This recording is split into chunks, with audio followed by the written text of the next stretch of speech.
It started on a frozen forest highway where a veteran saw taillights spinning through the blizzard, then a sick orange glow blooming in the snow. Inside the crumpled SUV, an elderly couple clung to each other, shaking so hard the seatbelt buckles rattled. The wife flinched at every thunder crack of ice and wind, haunted by the same kind of storm that once stole their child, and the husband kept whispering, "Hold on, Ruth, hold on," like love could keep the cold from winning. The veteran tore the door open and dragged them out just as the engine erupted behind them, flames roaring up like a furious god waking from sleep. By dawn, they were alive. But he was fired for showing up late, punished for choosing mercy over a time clock. Yet destiny doesn't stay quiet, especially when the two souls he saved walk back into his life, and what they reveal turns his humiliation into a miracle that stuns the whole town. What would you have done on that road, with the snow screaming and the fire at your back? And before we begin, remember to like, share, and subscribe. Wind-driven snow erased Highway 19, turning the forest into a white tunnel where headlights felt like prayers that might not be answered. Caleb Hart kept both hands on the steering wheel of his battered pickup, knuckles pale, shoulders slightly hunched, the way a man hunches when he's spent years waiting for something to explode, whether it's a door in a raid or a memory in the dark. He was 40, tall and broad through the chest, the kind of build that didn't come from gym mirrors but from hauling burdens that didn't ask permission. A worn brown leather jacket clung to him like an old oath, scuffed at the elbows and darkened by winters. Underneath, the red and black plaid shirt showed at the collar and cuffs, a stubborn flash of warmth against the cold. His hair was dark blonde, cut short, practical, with a roughness at the edges, as if he did it himself, and didn't care if it pleased anyone. Light stubble shadowed his jaw, and a thin scar tracked his left cheekbone, small enough to miss until lightning or a passing headlight painted it silver. Caleb's eyes were a storm color, blue-gray, always shifting, always measuring distance and risk, because once upon a time the world taught him that the quietest road could still be a trap. He hadn't come back from service with a dramatic limp or a cinematic thousand-yard stare. He came back with something more irritatingly invisible, the reflex to scan exits, to count footsteps, to distrust calm. It made him good at surviving and terrible at relaxing. He lived in a cabin because walls didn't ask questions and trees didn't gossip. Tonight he was driving home from a late shift that smelled like fryer oil and burnt coffee, the kind of job a man takes when he's trying to live quietly and pay bills without being thanked for existing. Beside him sat Bear, 6 years old, German shepherd, muscular and compact, like a working dog built for purpose rather than beauty. Sable coat with a darker saddle along the back, amber eyes bright as struck flint. Bear's ears stood tall and pivoted constantly, not in nervousness, but in vigilance, the way a seasoned guard pivots because it is his nature to listen for what humans miss. The dog's muzzle was peppered with a few pale hairs near the whiskers, early hints of age, but the rest of him looked carved from discipline. He didn't whine in bad weather. He didn't tremble at thunder. He simply watched, breathed, and waited. An old partner who had once learned to read Caleb's breathing the way sailors read tides. They'd found each other years ago after Caleb's discharge, when a handler friend called in a favor. "He's good, but he's been passed around. He needs one person." Caleb didn't want a dog at first. A dog meant attachment. Attachment meant loss. But Bear had walked into the room, looked at Caleb with calm authority, and sat down like he'd been there all along. Since then, the dog had become the part of Caleb that still believed loyalty was real. Tonight, Bear's posture changed, not dramatically at first, just a stiffening through the shoulders, a tilt of the head, a low sound deep in his chest that wasn't a growl at Caleb, but a warning to the universe. Caleb's stomach tightened. In the military, he had learned to trust the dog more than his own optimism. "What is it, boy?" he murmured, voice low, as if speaking louder might anger the storm. Bear didn't look at him. Bear stared ahead into the snow, ears forward, nose working, reading air the way a priest reads smoke. The road curved through pines that bowed under the weight of winter like grieving giants. Wind shoved curtains of snow across the asphalt. Caleb slowed, tires whispering over ice. Then lightning flashed, white-blue, quick as a blade, and for a heartbeat the world was exposed. Up ahead, a dark shape skidded sideways. A SUV, old model, its rear end fishtailing, tires spinning like it was trying to claw its way out of fate. The driver overcorrected, or the road betrayed them. Caleb couldn't tell which, but the vehicle slid off the shoulder and slammed into a pine trunk with a sickening thud that he felt in his ribs. Sparks jumped. A thin ribbon of smoke curled up immediately, and then, like a cruel magic trick, orange fire began licking beneath the hood. Bear barked once, sharp, urgent. Caleb's body moved before his mind could finish arguing. He hit the brakes, the pickup shuddering as it stopped, and shoved the door open into the wind. Cold punched him in the face, sharp enough to make his eyes water. Snow stung his cheeks. He didn't hesitate. He ran toward the wreck, boots crunching, breath tearing out of him in rough clouds. Bear bounded beside him, paws finding traction where a human might slip, shoulder brushing Caleb's leg as if to say, "We do this together." As they reached the SUV, Caleb saw the windshield webbed with cracks, wipers frozen mid-swipe, headlights blinking weakly like dying stars. Inside, two figures, not young. Older, elderly, their outlines rigid with shock. The driver was a man in his early 70s, thick white hair plastered to his forehead with sweat and melted snow, face angular with a long nose and a jaw that looked like it once held authority in board meetings or union halls. His hands shook on the steering wheel, but there was a stubbornness in his posture. He was fighting to stay present. His coat was a dark wool peacoat, expensive once, now stained with gray slush. A faint tremor ran through his shoulders, not only from the impact, but from fear he didn't want to show. In the passenger seat was a woman around the same age, maybe late 60s or 70, small-framed but not fragile in spirit. Caleb could see it in the way her chin lifted, even while her body shook. Her hair was silver, cut in a soft bob that had been styled carefully earlier in the day, now ruined by moisture and panic. A red scarf was knotted at her neck, and the bright color looked almost defiant against the blizzard, like someone had refused to let winter be the only painter on the canvas. Her skin was pale and fine-lined, the kind that suggested a life of sun avoided and heartbreak endured. Her eyes were wide, glossy with terror, fixed on the growing flames. Caleb's brain cataloged details the way it always did in emergencies: seat belts, glass, fire source, door frame. Yet a quieter part of him noticed something else. The way the couple's hands were clasped between the seats, fingers locked together with a grip that said, "If we go as one."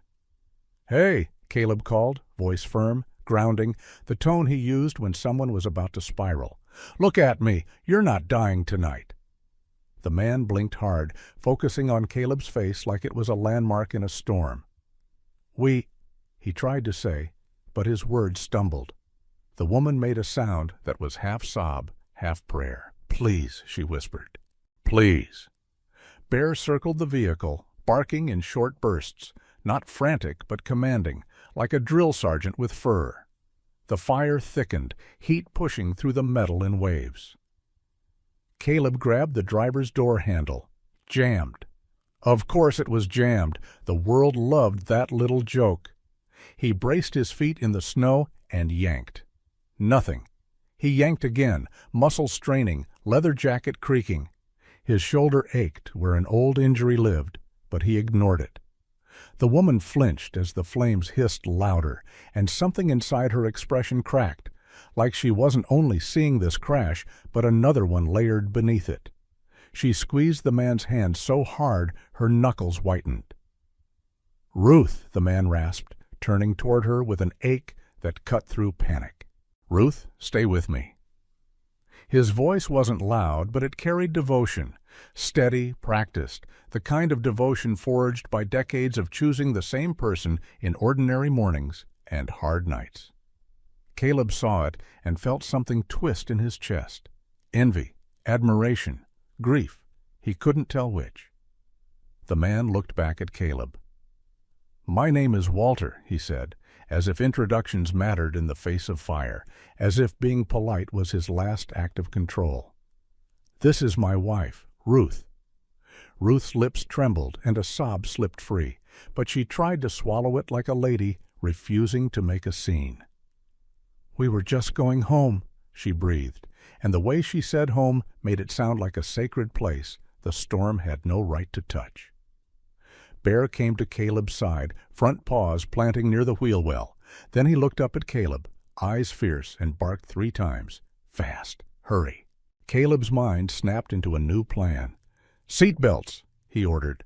"Walter, can you unbuckle? Ruth, listen to me. Look at my face. Don't look at the fire. Look at me." Ruth's gaze flickered toward him, and he saw the terror wasn't only fear of burning, it was fear of the sky, the sound, the helplessness. Thunder rolled somewhere distant, and Ruth's whole body jolted like she'd been struck. Caleb's voice softened a fraction. "You're not back there," he said, not knowing what back there meant, only sensing she was trapped in a memory. "You're here, you're with your husband, you're with me, you're with Bear." Bear, as if understanding his name, pressed his muzzle against the door seam, huffing, pawing once. Caleb reached into his pocket and pulled a compact rescue tool, cheap, scratched, something he carried because he couldn't stop preparing for disaster. He jammed it into the doorframe near the latch and pried. Metal groaned. The smell of burning fluid punched his nose. The fire roared higher, painting the snow orange. "Caleb?" He heard himself think, his own name like a shout inside his skull. Because that's what panic did. It called you back to your body. He pried again, shoulder driving forward. The frame gave a fraction. "Yes," he muttered, half laugh, half growl. "Come on." On the third push, the latch finally popped with a harsh metallic snap. The driver's door swung open a few inches, and heat rolled out like a living thing. Walter coughed, eyes watering. Caleb leaned in, ignoring the sting, and slapped the seatbelt release. "Out!" he commanded. Walter tried to move, but his leg caught on something. Maybe the dashboard had shifted. His face tightened with pain. He refused to dramatize. "My knee," he gritted, shame flickering in his expression. Caleb recognized that shame. Men like Walter were used to being the one who carried others. Being carried felt like failure. Caleb met his eyes. "You can be proud later," he said, with a grim humor meant as a rope to pull Walter out of humiliation. "Right now, you're going to be smart." Walter huffed a strained laugh. One breath of laughter, then a wince. Caleb hooked his arms under Walter's shoulders and hauled him forward, careful but decisive. Walter's coat snagged. Caleb yanked it free. Bear barked again, then moved to the passenger side, circling, scanning, making sure no one else was approaching, no new danger creeping from the trees. Ruth cried out when Walter left her hand, the sound raw and childlike. "No, Walter, I'm here," Walter choked, reaching back as far as he could, fingers searching blindly until Caleb guided Ruth's hand into his. Their hands locked again, and Caleb felt the ridiculous holy power of that simple gesture. Fire didn't get to separate them, not if he had anything to say about it. Caleb moved to Ruth's side. The passenger door was also jammed, but not as badly. He wedged his tool, pried, and the door opened with a reluctant screech. Ruth's breath came in shallow bursts. Her pupils were wide, and she was shaking so hard her teeth clicked. Up close, Caleb saw faint bruising on her wrist where the seatbelt had snapped tight, and a thin line of blood at her hairline, from where her head had bumped the window. "Ruth," he said, voice steady as a drumbeat, "I'm going to lift you out. You're light, okay? You're going to help me by leaning toward me." Ruth nodded quickly, but her eyes darted toward the flames and panic surged. Thunder rolled again, and she flinched violently, whispering something that sounded like a name or a plea lost in the wind. Caleb didn't ask. He didn't have time. He slid his arms around her carefully and pulled her toward him. She clutched his jacket, fingers digging into leather, as if the jacket itself was a lifeline. He felt how small she was, how fragile the human body was against this much cold and heat and chaos. Bear moved closer, his body positioning itself between the burning vehicle and Caleb's legs, as though the dog believed his own spine could block fire. "Good boy," Caleb breathed, not as praise, but as gratitude. Ruth's boots scraped the threshold. Caleb lifted harder. She came free with a small, broken gasp. The moment her feet touched snow, Bear gave a sharp bark and stepped backward, guiding them away from the SUV like a shepherd guiding lost sheep from a cliff edge. Caleb half-carried Ruth, Walter limping beside them, still gripping her hand. Walter's jaw was clenched with pain, but he kept his shoulders squared, trying to be a wall for his wife, even as the wall cracked. Caleb steered them toward his pickup, the only solid thing on this road. He got the couple behind his truck, using it as a shield, and in the same heartbeat, the SUV coughed and exploded, an ugly bloom of flame and noise that punched the night. Ruth screamed and buried her face against Walter's chest. Walter wrapped his arms around her, shaking, whispering, "I've got you, I've got you," over and over like a prayer he had rehearsed his whole marriage. Caleb threw his body slightly forward, instinctively shielding them, and felt heat lick his back even from this distance. Snow fell harder, hissing as it met fire, the storm and the flames arguing in the darkness like two ancient gods refusing to yield. Bear stood braced at Caleb's side, fur rimmed with drifting white, eyes locked on the burning wreck without fear, only focus. When the blast settled into a roaring burn, Caleb exhaled through clenched teeth and realized his hands were trembling, not from cold, but from the old war inside him waking up and realizing it still had work to do. He looked at the elderly couple, two trembling lanterns of love in the middle of nowhere, and felt something unfamiliar in his chest. Not peace, not yet, but purpose. He opened the back door of the pickup. "In," he said gently now. The command softened into an invitation. "We're getting you out of this storm." The cabin sat crouched between pines like a stubborn animal refusing to freeze, its windows glowing a dull amber against the blizzard's white roar. Caleb Hart guided his pickup off the narrow forest road and into the rutted track that led to his place, the tires crunching over packed snow. The heater in the truck fought bravely, blowing air that was more lukewarm than comforting, but it was enough to keep Ruth Shaw from tipping fully into shock. She sat in the back seat with a wool blanket Caleb had kept for emergencies, her small body trembling in waves that didn't match the temperature alone. Walter Shaw sat beside her, one hand gripping the blanket edge, the other holding her fingers with a grip that was both tender and desperate, as if love could anchor bones. His face, sharp and weathered, had gone pale under his thinning beard stubble. His eyes stayed on Ruth more than the road, because a man who has lost something once tends to watch the things he still has like they're borrowed. Bear rode up front again, body rigid, ears swiveling, his gaze flicking between the windshield and the rearview mirror as though he didn't believe the danger ended with the explosion. Caleb understood that feeling too well. Survivors never trust the first quiet moment. He parked as close to the porch as he could and jumped out into the storm, the wind slapping his jacket like an angry hand. Snow swirled around the headlights, making the world look like it was being erased while he watched. He opened the back door and crouched. "Walter, I need you to lean on me," he said, voice steady and low. Walter tried to shift his weight, and pain flashed across his face, quick, controlled, the kind of pain a proud man hates admitting. His right knee wouldn't bear him properly. "It's fine," Walter insisted through clenched teeth, the classic lie of men raised to believe that weakness is a moral failure. Caleb almost smiled. It wasn't mocking, it was recognition. "Sure," Caleb said dryly, "and I'm Santa Claus." Walter's mouth twitched, half a laugh, half a grimace. Caleb slid an arm under Walter's shoulder and helped him out slowly. Ruth reached for her husband immediately, fingertips shaking. Caleb offered his other hand. "Ruth, look at me," he said. "We're going inside. Warmth first, talking later." Ruth's eyes were wide, watery. A storm trapped behind them. Her silver bob had come loose at the edges, strands plastered to her forehead.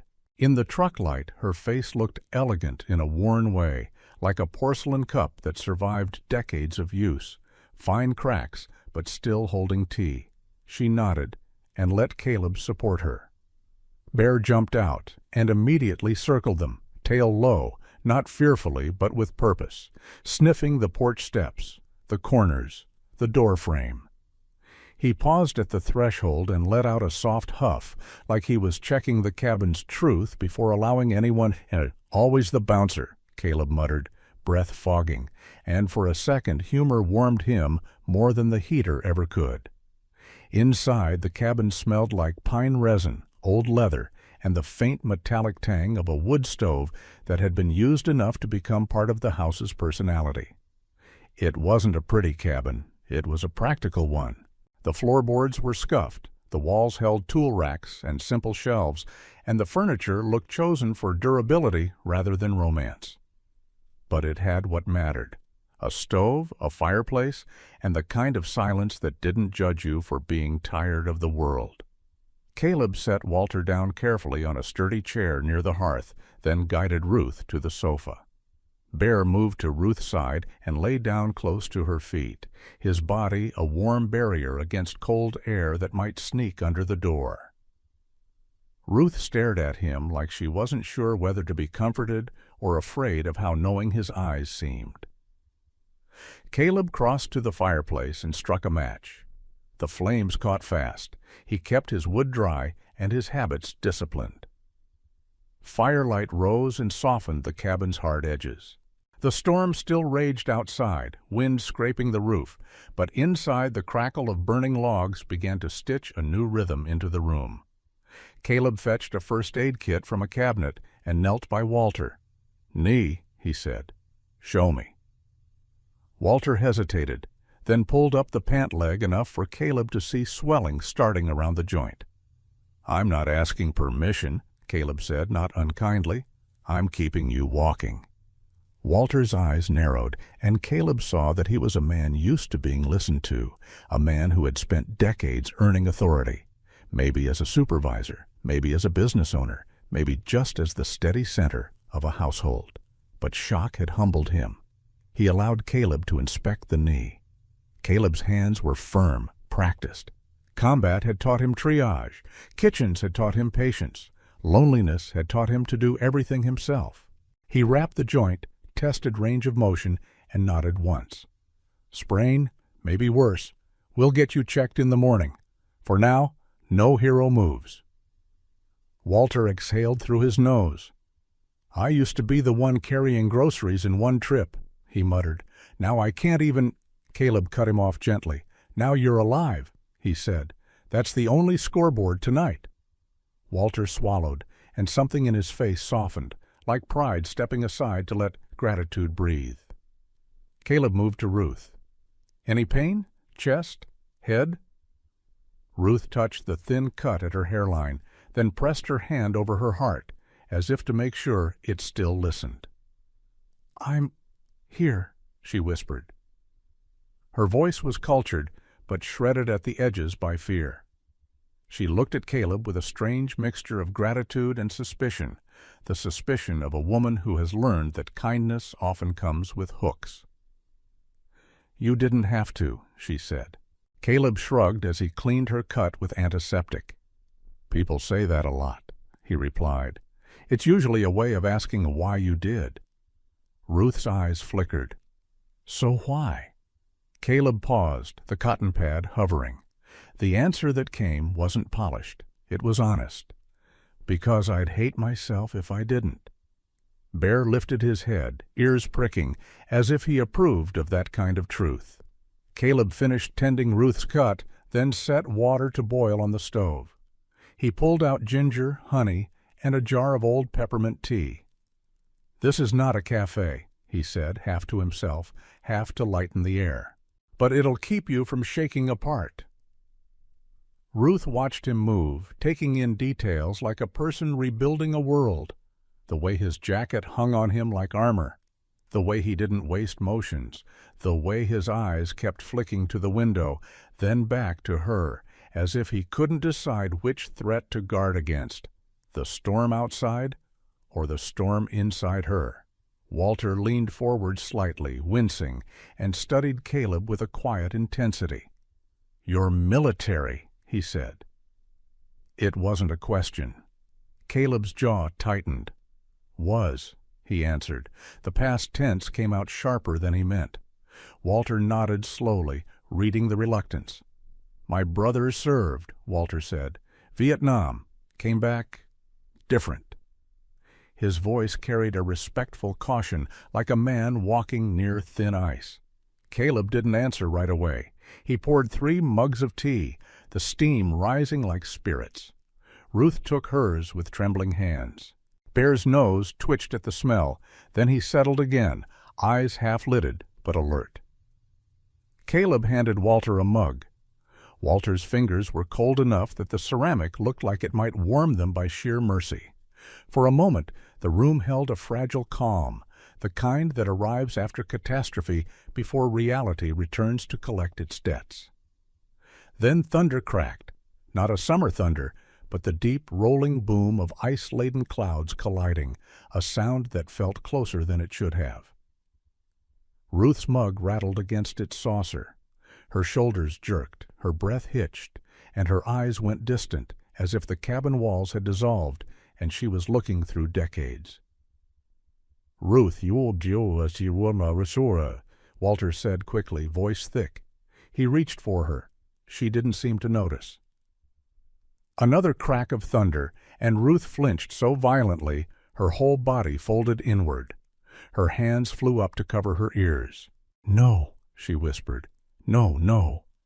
Caleb froze, not because he didn't know what trauma looked like, but because he knew how easily it could swallow a person. He moved slowly, kneeling in front of her, lowering himself so his eyes were level with hers. "Ruth," he said, firm and calm, "you're in my cabin. You're safe. Look at me." Her gaze flickered toward him but slid away like a frightened animal. Bear rose and stepped closer. He didn't bark. He didn't paw roughly. He simply pressed his muzzle gently against Ruth's knee and let out a low, steady breath. Warm air against cold fabric, an animal's way of saying, "Stay here." Ruth's eyes widened. Her hands lowered an inch. She stared at Bear, and for the first time since Caleb had dragged them from the wreck, her breathing slowed just slightly. Bear lifted one paw and placed it on her shin. Deliberate, gentle, almost ceremonial. Caleb felt a chill that had nothing to do with the snow. The dog didn't do that for strangers. Bear was affectionate, yes, but cautious. He offered contact like a soldier offers trust, rarely, and only when he meant it. Ruth's lips parted. "He knows," she whispered, voice thin as thread. Walter frowned, confused. "Knows what?" Ruth swallowed. The fire crackled behind them. The storm hissed against the windows. Ruth's eyes filled with tears that didn't fall yet, as if they were waiting for permission to.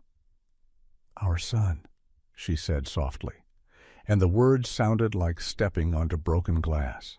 "Michael." Walter's face tightened at the name. It was a grief muscle, practiced and sore. Ruth continued, barely audible. 30 years ago. A blizzard like this. The road, the trees, the sound. Her hands trembled again, but Bear didn't move his paw. He stayed anchored to her, steady as a heartbeat. "We were driving home," Ruth said, and her eyes went far away. "He was 16. He had Walter's stubbornness and my temper. He was in the back seat singing. He always sang when he was nervous." Her voice cracked. "A truck slid. We swerved. We hit black ice. Everything spun." She pressed her fingers to her throat as if the memory was choking her. Walter's eyes went glossy, but he held himself still, jaw locked, because he had learned long ago that if he fell apart, Ruth would drown in it. "I woke up in snow," Ruth whispered. "I couldn't find him. I couldn't hear him. Only the wind and that sound." Another thunder roll groaned outside. Ruth flinched, but less than before, her eyes clinging to Bear's calm as if it was a rope. "The storms never stopped," she said. "They just moved inside me." Caleb's chest tightened. He knew that. He knew the way a sound could become a trapdoor back into hell. He stared at Ruth, then at Walter, and felt something shift inside him. Not pity, he hated pity, but recognition. He leaned back slightly, and let silence do what silence sometimes did best. Walter finally spoke, voice rough. "We were going to the town clinic tonight," he admitted. "Ruth hasn't been sleeping, not for weeks. She gets these episodes when the weather changes. Our doctor retired, and we didn't want to bother anyone." His pride tried to dress the confession as practicality, but Caleb heard the truth beneath it. They were alone with grief again, and loneliness makes people minimize their own emergencies. Caleb's tea sat untouched now. He looked at Bear, who still had his paw on Ruth's shin, gaze locked on her face with an intensity that felt almost human. Caleb's mind tried to find logic. Maybe Bear reacted to shaking. Maybe he sensed her panic and responded with trained grounding behavior, but it still felt pointed, as if the dog had chosen Ruth not just to calm her, but because something in her story had brushed against something in him. Ruth blinked hard. "I'm sorry," she said suddenly, voice embarrassed. "I'm making a scene in your home." Caleb gave a short exhale that was almost a laugh. "Ma'am, my home has seen worse scenes than tears," he said. It was true. He had bled in this cabin. He had sat on this very floor at 3 a.m, staring at his hands like they belonged to someone else. He had argued with ghosts. "You're not a scene," he added more quietly. "You're a person who survived." Walter's shoulders sagged a fraction, relief breaking through his tension. "Thank you," he said, and the gratitude in his tone wasn't dramatic. It was heavy. Caleb nodded once, uncomfortable with thanks the way some men are uncomfortable with daylight. He stood and grabbed another blanket, thick wool, and draped it over Ruth's shoulders. She clutched it like a lifeline. Bear finally lowered his paw, but stayed close, settling on the rug beside her feet, his body angled protectively. Outside, the wind howled. Inside, the fire warmed the room enough that the air smelled less like fear. Caleb walked to the window and peered out at the wall of white. Somewhere out there, the SUV still burned, a dying ember in a world of ice. He knew the authorities would be slow in this weather. He also knew he couldn't leave these two alone. He turned back to them, decision settling into his posture. "You're staying here tonight," he said, not as a question. "In the morning, when the road opens, I'll take you to town, and we'll get you checked. Both of you." Walter started to protest out of habit. Men like Walter always tried to carry their own weight. But Ruth reached for his hand again, and he stopped. Caleb felt the chapter of the night closing, not with peace, but with temporary shelter. The storm still owned the forest. But in this cabin, for now, fire and loyalty were holding the line. Morning arrived the way winter mornings do in the deep woods, without apology, without softness, just a pale gray light leaking through pine branches as if the sun were too tired to show its face. Caleb Hart woke before the clock could tell him to, not because he was disciplined for a job, but because his body still ran on the old rules. Check the room, check the door, listen for what doesn't belong. The cabin was warm enough now that the windows had fogged slightly, and the fire in the hearth had settled into a bed of glowing coals. Bear lifted his head from the rug near Ruth Shaw's feet and watched Caleb with those amber eyes that always seemed to ask one question: what's the plan? Ruth lay curled on the sofa, wrapped in a thick wool blanket, her silver hair fanned messily on the pillow, her face drawn but calmer than the night before. Walter sat in the chair near the stove, posture stiff from pride and pain, his right knee elevated on a folded towel. He looked like a man who had worn responsibility so long it had become his resting expression. Brows slightly furrowed, jaw angled forward, eyes always measuring what needed to be done next. He had a faint shadow of beard along his chin and cheeks, white mixed with gray, the kind that suggested he shaved more for routine than vanity. When Caleb moved, Walter's gaze tracked him with a quiet protectiveness that felt unusual, considering they had met only hours ago, but grief made families out of strangers fast. Ruth's eyes opened when Caleb set water to boil. She blinked as if waking from a dream where snow still screamed. "I didn't mean to fall asleep," she murmured, voice hoarse. Caleb poured tea again, ginger and honey, then set a plate of toast and peanut butter on the table like an offering. "You didn't fall asleep," he said. "You survived long enough to finally let your body shut down. Big difference." Ruth's mouth trembled at the edge of a grateful smile. Walter cleared his throat. "The roads?" he asked. Caleb stepped to the window. The blizzard had weakened into a steady snowfall, still thick but no longer violent. The world outside looked scrubbed clean, silent, and dangerous in its quiet. Caleb's truck was half buried, the porch steps a white slope. "Passable if you go slow," Caleb said. "Town might still be moving. We'll try the urgent care first."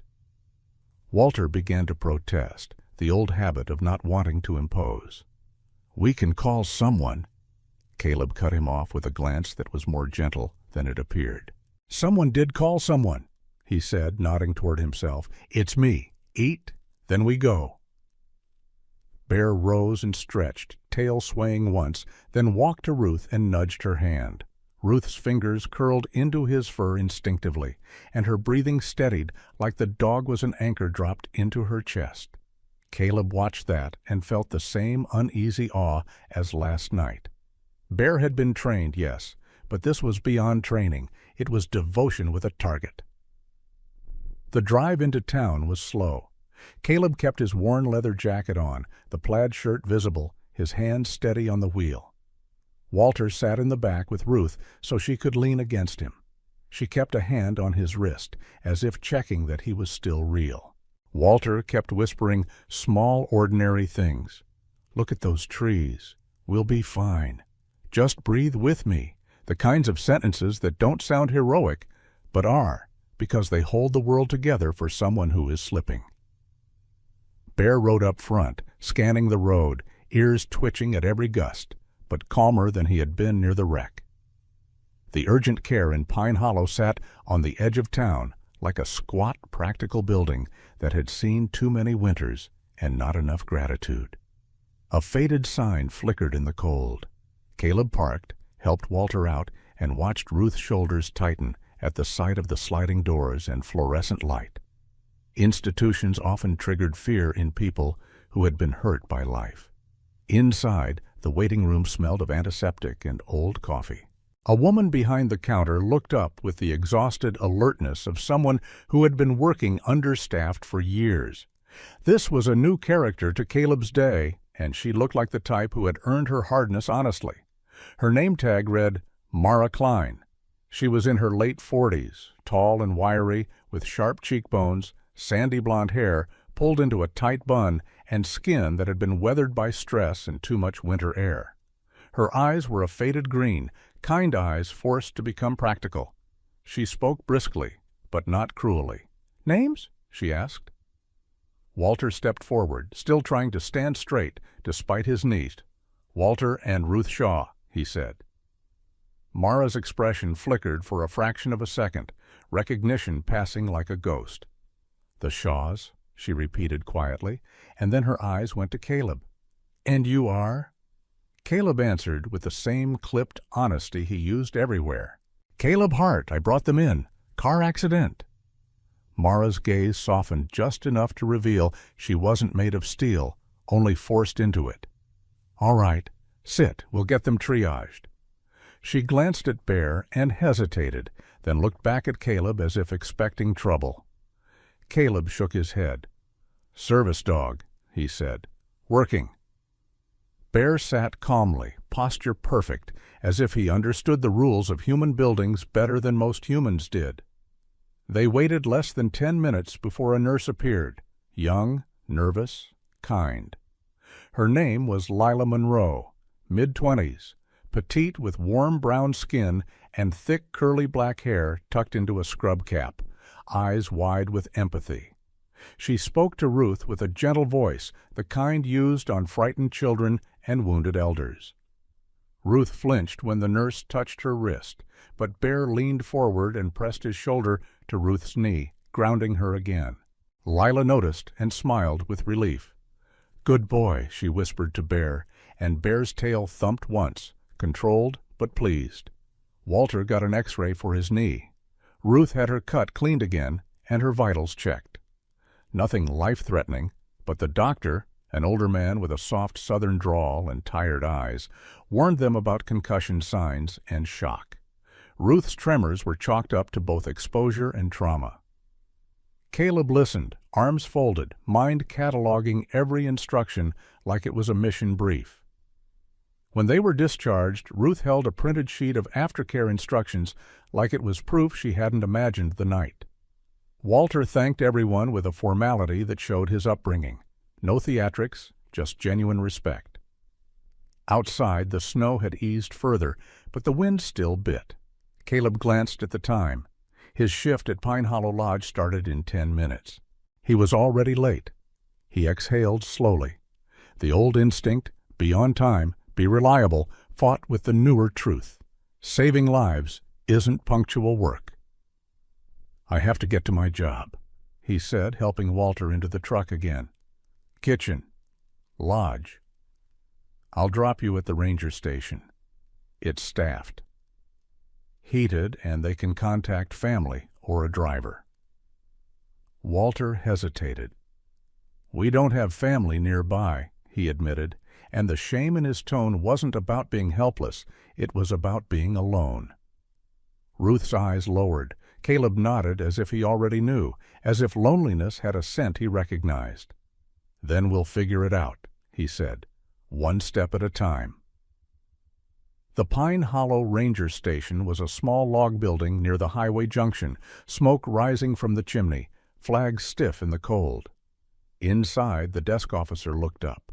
His name was Tom Barlow, early 50s, broad-chested with a thick mustache and a face that looked like it had been carved out of redwood. He wore a Forest Service uniform and a calm friendliness that felt earned. His hands were rough, nails worn, the hands of a man who fixed things more than he talked about them. When he saw Caleb, his expression brightened. "Hart," Tom said, voice warm. "You're late for your shift, aren't you?" Caleb gave a tight half smile. "Something like that." Tom's eyes fell on Walter and Ruth. His demeanor shifted into professional concern. "Accident?" he asked. Caleb nodded. Tom moved quickly, offering chairs, coffee, and a phone. Ruth sat slowly, still shaken, and Bear lay at her feet like a living heater. Walter shook Tom's hand with a firm grip that didn't match his injury. "Thank you," Walter said. Tom looked at Ruth's pale face and then at Caleb. "You did good," he said quietly, and Caleb felt that praise land somewhere complicated inside him. Praise from men like Tom, steady men, was rare and dangerous, because it made you remember you still cared what people thought. Caleb left them there for now, promising he'd return as soon as his shift ended, and headed to Pine Hollow Lodge. The lodge itself was a sprawling rustic building with a stone facade, holiday string lights still hanging despite the season's cruelty. Inside, warmth and noise hit him, clinking dishes, murmurs of guests, the smell of bacon and coffee. Caleb entered through the employee door, shrugged off snow, and stepped into the kitchen. The kitchen was high-pressure chaos, stainless steel and heat lamps, ticket printers chirping like impatient birds. He'd worked there for months, quietly competent, never seeking attention. He liked the predictability of food. You chop, you season, you cook, you feed. It was a kind of service that didn't require talking about war. But today, the kitchen had a new electricity in the air. Standing near the pass was Trent Voss, the shift manager, arms crossed like he'd been waiting for this moment in a private fantasy. Trent was in his early 40s, shorter than Caleb, but thicker around the middle, the kind of stocky body that tried to project power through mass. His hair was dark and slicked back with too much product, and his face had a permanent flush, as if anger lived close to the surface. He had small brown eyes that missed details but loved control. Trent's voice carried across the kitchen like a whip. "Look who decided to show up," he said. Several cooks glanced up, then looked away quickly. People avoided a manager's gaze the way they avoid stepping on ice. Caleb stopped, calm on the outside, tight on the inside. "I had an emergency," he said. "There was a car crash. 2 elderly people—" Trent interrupted with an exaggerated sigh. "And of course you're the hero," he sneered, loud enough for the staff to hear. "Always some dramatic story with you." Caleb's jaw tightened, but his posture stayed steady. "It's not a story," he said. "They could have died." Trent stepped closer, the smell of coffee and cheap cologne mixing with kitchen grease. "We're not a charity," Trent said. "We're a business. Your shift starts at 8, not 8:07. Caleb's hands curled into fists at his sides, then relaxed. He'd learned long ago that anger was a weapon that could turn in your hands. "I'm here now," Caleb said evenly. "I'll make up the time." Trent's smile thinned. "No," he said, and the single word carried a private satisfaction. He turned, grabbed a clipboard, and waved it like a judge with a sentence. "You've been unreliable. You've been careless. We've had complaints about safety, and I'm done covering for you." Caleb blinked once, stunned by the speed of the lie. "What complaints?" he asked. "From who?" Trent lifted a shoulder in a shrug that was theatrical. "From me," he said. "I saw you nearly cause a flare-up last week." Caleb stared, the memory flashing. A normal shift, clean stations, nothing abnormal. "That didn't happen," Caleb said. Trent's eyes hardened. "You calling me a liar in my kitchen?" he snapped. He turned to the staff as if gathering witnesses. "You all heard him. This guy thinks he's above rules because he used to wear a uniform." The word uniform landed like a slap. Caleb felt heat rise in his face, not shame, but the old frustration of being judged by people who had never carried what he carried. He kept his voice low. "I'm not above anything," he said. "I'm asking you to be reasonable." Trent's expression shifted into something colder. "Reasonable is protecting my guests and my liability," he said. "You're terminated, effective immediately." The kitchen went silent for a beat, like someone had cut a wire. A young dishwasher paused mid-scrub.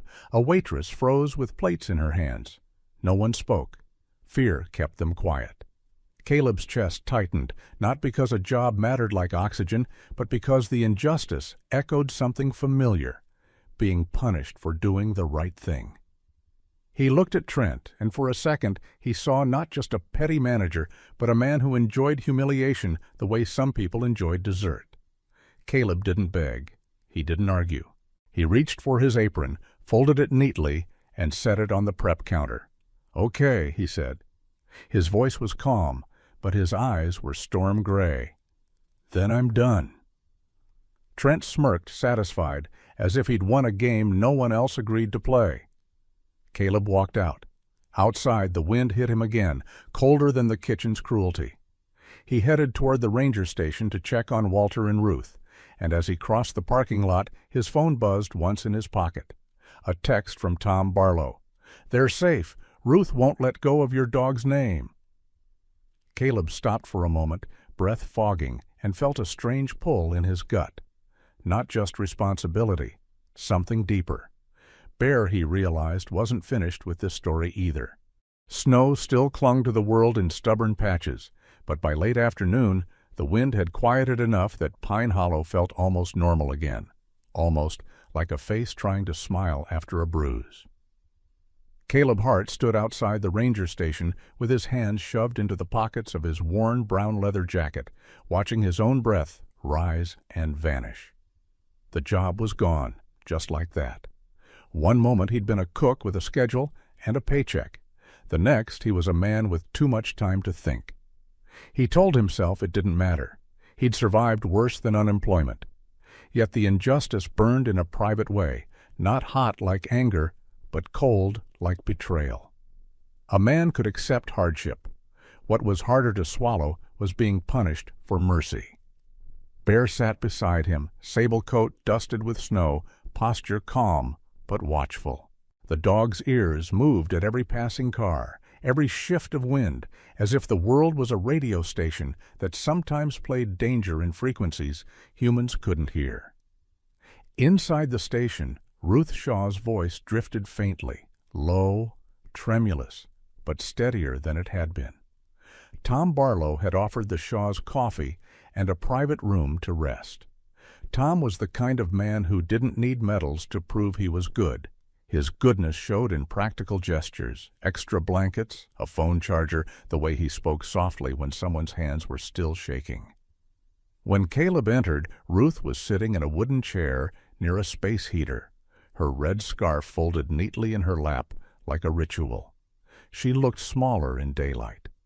Her silver hair had been combed by hand, imperfect but trying. Walter sat beside her, knee-wrapped, jaw set, eyes alert. He looked like he hadn't slept. He also looked like he'd made a decision and was waiting for the right moment to deliver it. Ruth's gaze lifted to Bear first, as if the dog was the fixed star and humans were the shifting weather. "Bear," she whispered, and the name sounded like both gratitude and wonder.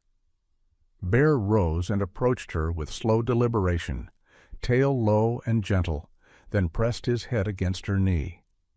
Ruth's fingers sank into his fur, and she exhaled as if her lungs had been holding air hostage all day. Caleb watched that interaction and felt something in him soften in a place he didn't like exposing. Walter cleared his throat. "Mr. Hart," he began, formal again, but the formality trembled with emotion. "Tom told us what happened at the lodge." Caleb's shoulders stiffened. "It's fine," he said automatically, the old reflex of minimizing his own pain so he wouldn't have to carry it. Walter's eyes narrowed at that. "It's not fine," Walter said, and his voice had the weight of someone who had negotiated hard things in his life. "You saved 2 people in a blizzard. That manager fired you for being late." Ruth's lips pressed together. "He laughed," she added softly, and the quietness of her anger made it sharper. Caleb looked away, jaw tight. Tom leaned against the doorway, arms crossed, mustache twitching, as if he wanted to say more, but didn't want to make the room heavier. Walter shifted carefully, pain flashing over his face. "Ruth," he said gently, "tell him." Ruth swallowed, her eyes shining. "We were going home from the cemetery," she admitted. We visited Michael." The name landed like a stone dropped in water, ripples spreading silently through the room. Caleb felt his throat tighten, not because he knew the boy, but because he knew what it meant to keep visiting someone who wasn't coming back. Ruth continued, voice trembling.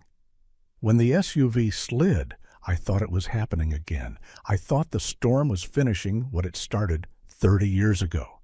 And then you," she looked at Caleb, eyes wet, You tore open the door like you weren't afraid of anything." Caleb almost laughed at that. Afraid was his oldest companion. He just didn't let it drive. Walter placed a steady hand over Ruth's. "We owe you," Walter said. Caleb shook his head quickly. "No," he said. "No debts. I did what anyone should do." Ruth gave a small, broken laugh. "Anyone?" she repeated, and there was humor in it, sad humor, the kind that carries truth. "Most people drove past our son that night," she whispered. "Most people said they didn't see." The words made the room colder than the winter outside. Caleb didn't know what to say. So he didn't say the wrong thing. He just nodded, letting the silence become respectful instead of awkward. Walter leaned forward, his eyes sharpening. "What's the manager's name?" he asked. Caleb hesitated. Ruth answered for him. "Trent Voss," she said, and her voice was steady now, as if the name itself gave her spine. Tom's eyes flickered, recognition again. "Trent's been trouble," Tom muttered. "He's got a way of making accidents happen when he wants someone gone." Caleb's gaze snapped to Tom. "What does that mean?" Tom shrugged, uncomfortable. "Rumors," he admitted. "Nothing I can prove, but he's been enjoying power lately." Walter absorbed that like a man filing evidence. "Then we'll speak to him," Walter said simply. Caleb blinked. "You shouldn't," he said. "You're hurt. You should rest." Ruth's chin lifted, and for a moment she looked less like a shaken elder and more like the teacher she once was. "Young man," she said, and there was gentle authority in her tone, "I've rested for 30 years. I've been quiet for 30 years. Quiet didn't save my boy. Quiet won't help you." Caleb's chest tightened. He wanted to argue. He wanted to protect them from conflict, from stress, from anything that might trigger Ruth again. But Walter's gaze held him in place, steady, grateful, and stubborn. "We're going," Walter said. "Not to fight, to ask a question that deserves an answer." Tom cleared his throat. "I can drive," he offered. Walter shook his head. "I appreciate it, but we have our driver." Caleb's brow furrowed. "Oh, driver?" Ruth nodded. "He's been trying to reach us all day. The storm cut signals. He'll be at the lodge parking lot by 5. Caleb didn't like unknown variables. "Who is he?" he asked. Walter's mouth twitched. "A man named Davis Lark," he said. "Former EMT. Quiet, steady. He doesn't talk much unless he has to." As if summoned by the name, a knock came at the station door. Tom opened it, and a man stepped in carrying a thick coat of snow on his shoulders. Davis Lark looked mid-50s, tall and lean with ash-brown hair combed neatly back and a face that seemed carved from patience. Long lines around the mouth, eyes a calm hazel that missed very little. His posture was upright, professional, the posture of someone who had lifted bodies from wrecks and learned to keep his feelings in his pocket until later. He removed his gloves slowly, then nodded at Walter and Ruth with respectful familiarity. "Mr. and Mrs. Shaw," he said. "I've been worried sick." Ruth offered a faint smile. "We're sorry, Davis. The storm—" Davis's gaze shifted to Caleb, then to Bear. He studied Bear for a brief moment, a curious respect passing through his expression. Then he looked back at Caleb. "You're the one who pulled them out," Davis said. It wasn't a question. Caleb nodded once. Davis extended a hand. "Thank you," he said simply. Caleb shook it, feeling the grip, firm but not dominant. A man who knew how to hold without crushing. Walter rose slowly, wincing. Caleb moved to help, but Walter waved him off with a stubborn little smile. "If you tell a man not to be a hero," Walter muttered, "it makes him want to prove he can still walk." Caleb let out a quiet huff of amusement. Bear's tail thumped once, as if laughing too. They left the ranger station as dusk began to stain the snow blue. Davis drove a black SUV with snow tires and a meticulous interior that smelled faintly of cedar and clean fabric.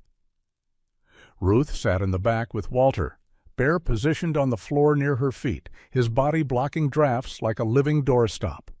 Caleb rode in the front passenger seat, eyes scanning roads, reflexes alive. Davis drove like an EMT, smooth, cautious, always anticipating. Pine Hollow Lodge emerged through the trees like a warm ship in a white sea, lights glowing, smoke rising from chimneys.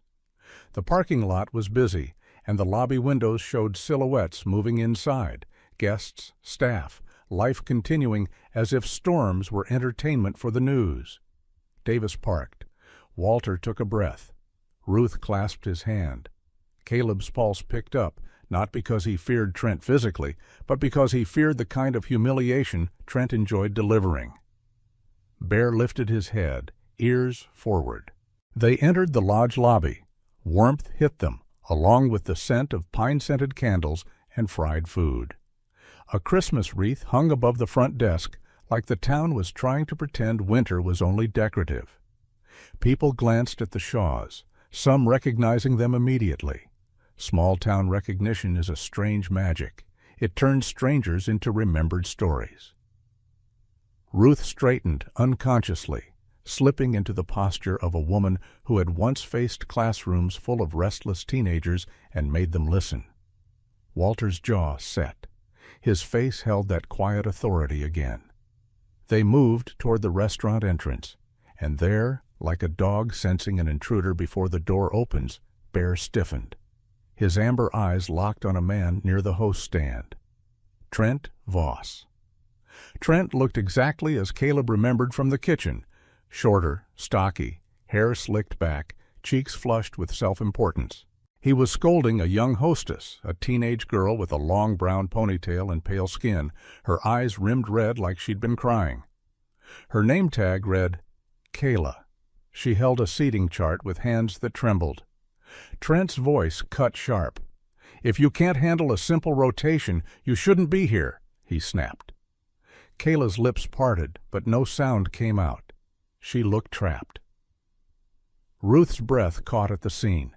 Something about the power imbalance, the cruelty in public, the helplessness. It echoed her old trauma in a new costume. Walter squeezed her hand gently, grounding her. Then Ruth stepped forward. Her heels clicked on the tile. Small sounds, but in that moment they felt like a gavel. Trent turned, ready to bark at another employee. His smirk formed, then faltered when he saw Walter and Ruth. For a heartbeat, Trent looked confused. Then recognition landed like ice water. His face tightened. "Mr. and Mrs. Shaw," he said, voice suddenly polite in the way liars become polite when they smell consequences. I didn't realize you were guests."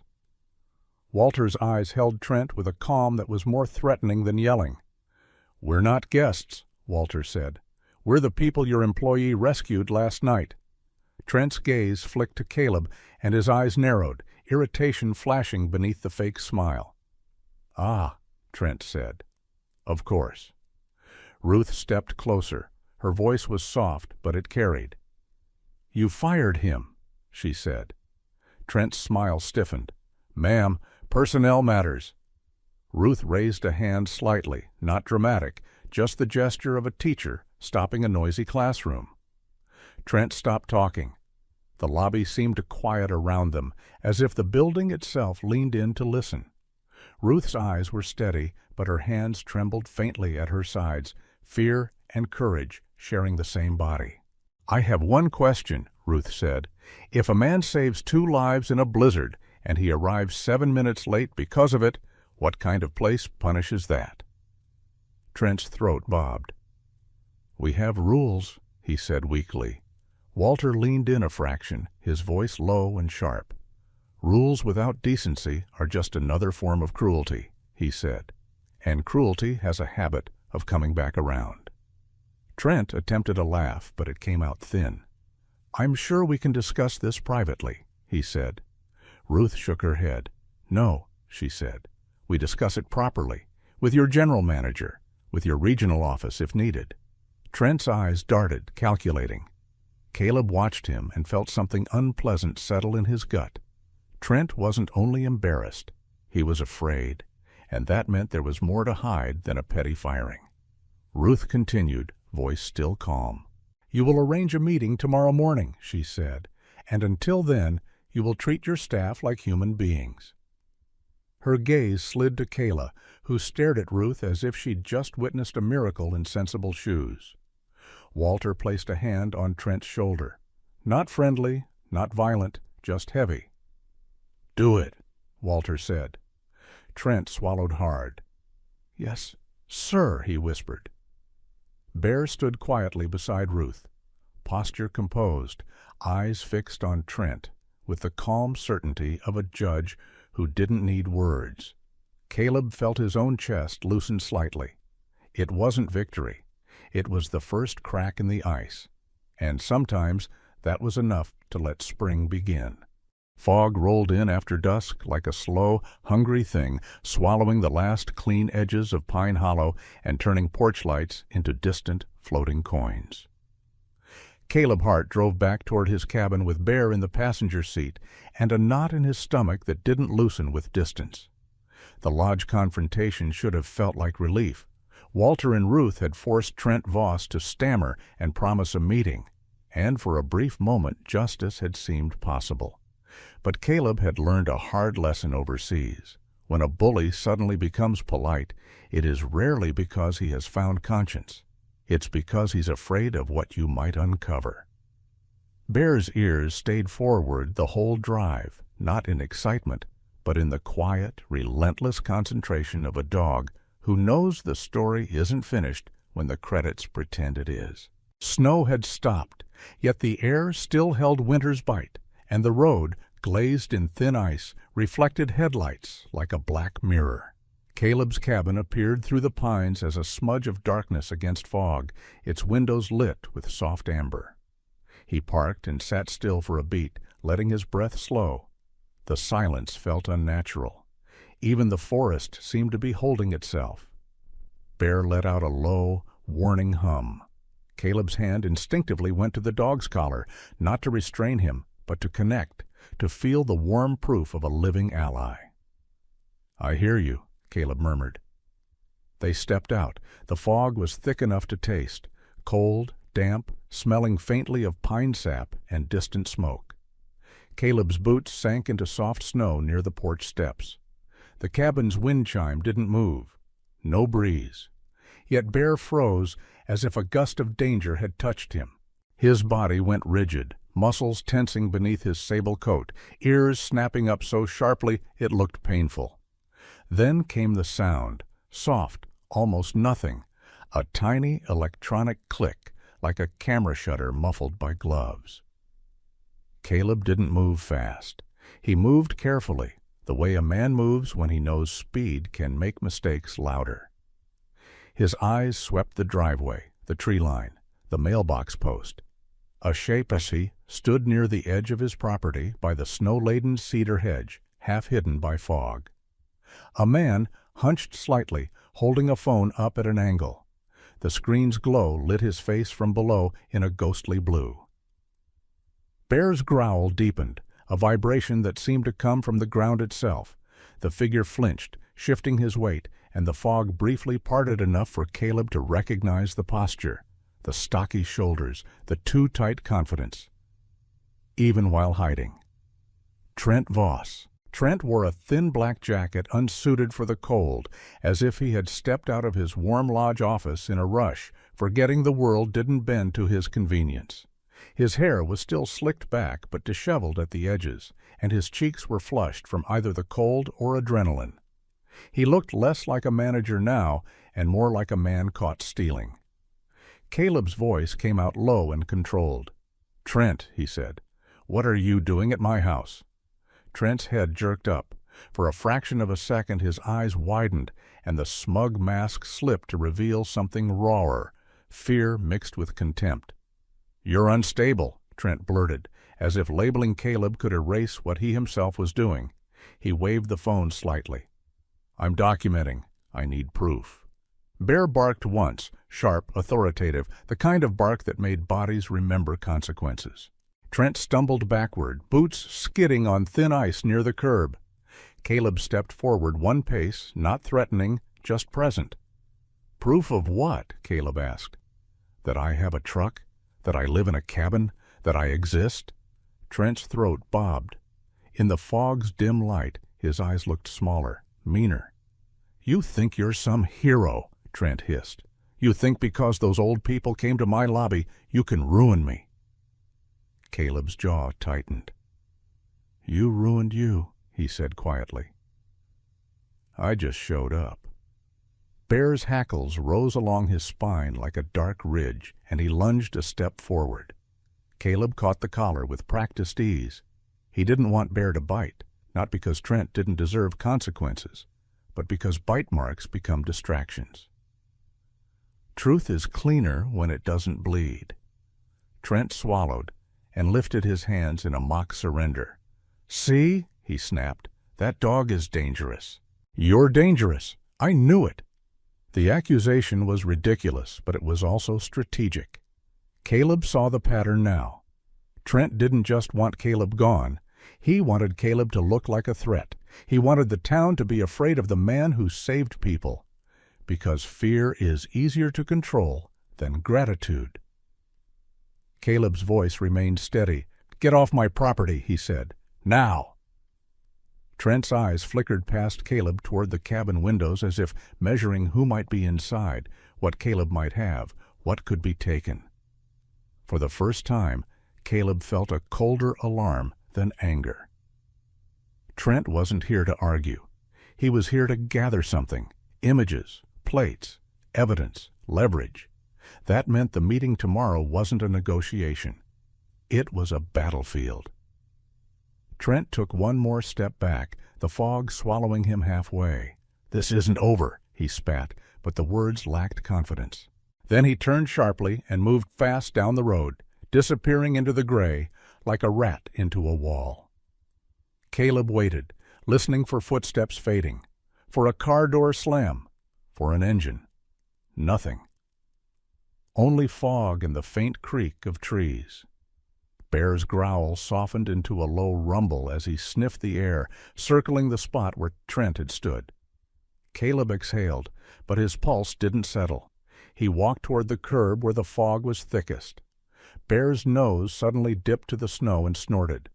He pawed at something near the edge of the driveway. Caleb followed and saw it, a small black USB drive half buried in snow, as if the night itself had tried to hide it. He crouched and picked it up.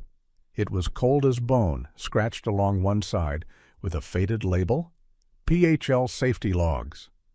Pine Hollow Lodge. Caleb turned it over in his gloved hand, a simple object. Yet it felt heavy, like a tooth pulled from the mouth of a lie. Bear watched it, ears forward, eyes unblinking. The dog's body language wasn't just curiosity. It was recognition. That unsettled Caleb more than Trent's trespassing. "You smelled this before," Caleb murmured, not sure if he was talking to Bear or to the part of himself that still believed in patterns. Bear huffed softly, then nudged Caleb's knee, urging movement, inside, now. Caleb locked the door behind them the moment they entered. The cabin felt warmer than the fog, but not safer yet. He set the USB on the kitchen table like it might bite. Bear paced once, then sat facing the door, posture disciplined. Caleb's hands were steady as he pulled out his old laptop from a shelf, an aging machine with a cracked corner, the kind of laptop a man keeps because it does what it needs to and doesn't ask for upgrades. He stared at the USB for a long moment. He hated evidence that came from shadows. It meant someone had been planning. Planning meant time. Time meant obsession. Caleb finally inserted the USB.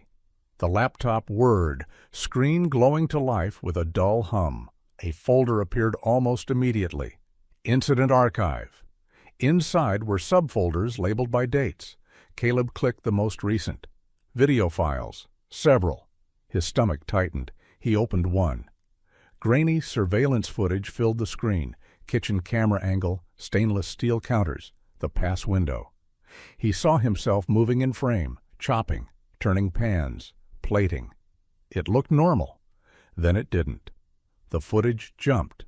A strange cut. A stove burner flared high for no reason, and the angle glitched as though the file had been stitched poorly. Caleb's eyes narrowed. He knew how his kitchen worked. He knew which burners ran hot, which were temperamental. This flare looked staged, too sudden, too cinematic. Then came a frame of him leaning in at just the wrong moment, as if he were careless. Caleb's jaw clenched. "That didn't happen," he whispered. He opened another file. This one showed a tray sliding into an oven and smoke pouring out, then a sudden burst of flame. But the timestamp didn't match the shift schedule. He recognized the uniforms on staff. Wrong day, wrong crew. The file had been cut and pasted like a child making a collage with scissors and malice. Caleb leaned closer, eyes hard. A third file showed a grease fire that never existed, the flames oddly shaped, the audio warped. And under the warped audio, so faint it almost hid, there was something else. A high, thin tone pulsing beneath the kitchen noise, like a frequency meant to agitate. Bear's head snapped up the moment that tone played. The dog's ears stiffened. His body went rigid.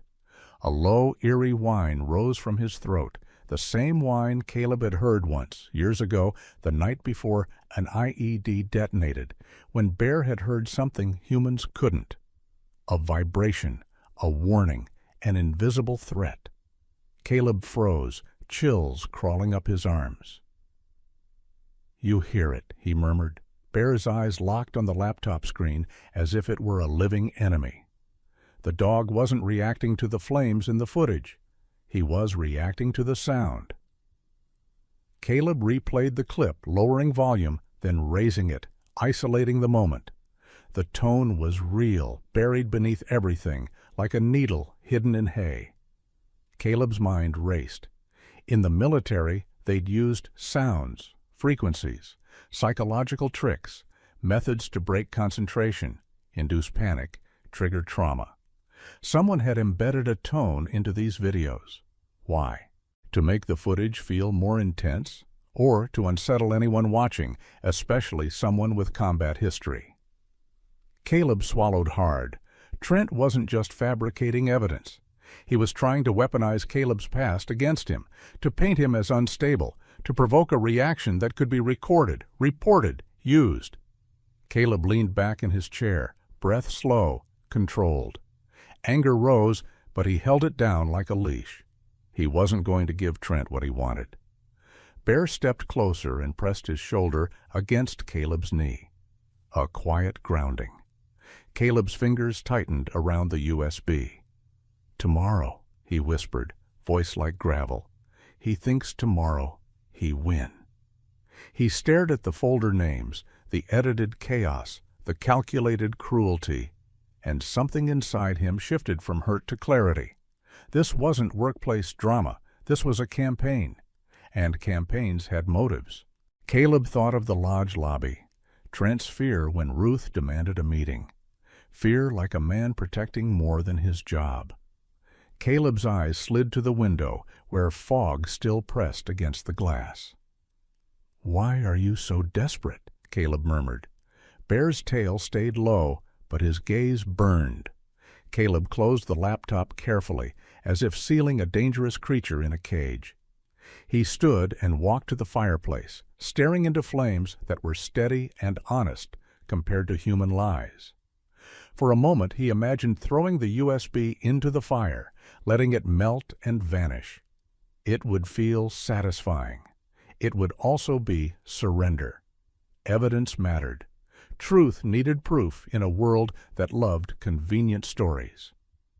He turned back, picked up the USB again, and slipped it into a metal tin box he kept for important documents. Dog papers, discharge forms, old letters he never read but couldn't throw away. He locked the tin and set it high on a shelf. Bear lay down near the door again, vigilant.